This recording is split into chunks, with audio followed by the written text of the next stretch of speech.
Dan para ulama berbeda pendapat saat seorang masbuk dalam sholat jamaah, ketika dia masuk dalam sholat, maka apakah dia mengikuti bacaan imam atau mengikuti bacaan makmum. Pendapat yang pertama, mereka mengatakan bahwasanya mengikuti bacaan imam, karena tidak boleh dalam masalah ini dikiaskan dengan sholat fardu atau sholat jamaah seperti sholat biasa.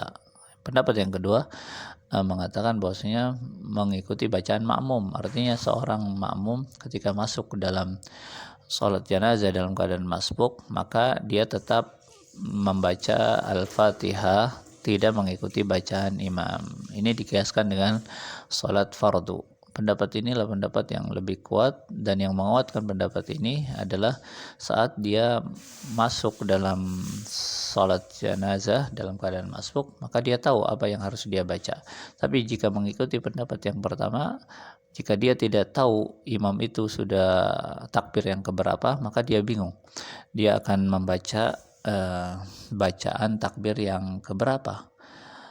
Lalu yang menguatkan pendapat ini juga bahwasanya jika kita menggunakan pendapat ini, maka sholat yang masbuk menjadi tartib, membaca berurutan bacaannya. Dari Al-Fatihah, lalu membaca sholawat, lalu membaca doa, lalu salam.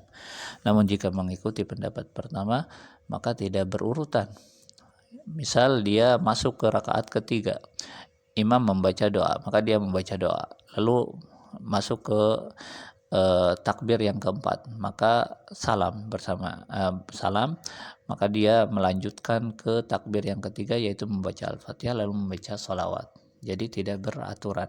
Atau jika dia masuk di rakaat kedua, maka dia mengikuti bacaan imam, membaca sholawat, lalu takbir yang keduanya membaca doa, lalu salam, lalu takbir ketiganya dia tidak membaca doa, bisa, lalu takbir yang terakhir dia membaca Al-Fatihah. Jadi pendapat yang kuat adalah pendapat yang bahwasanya jika orang masbuk dalam salat jenazah mengikuti bacaannya atau bacaan makmum, yaitu mulai dengan membaca Al-Fatihah. Wallahu taala alam.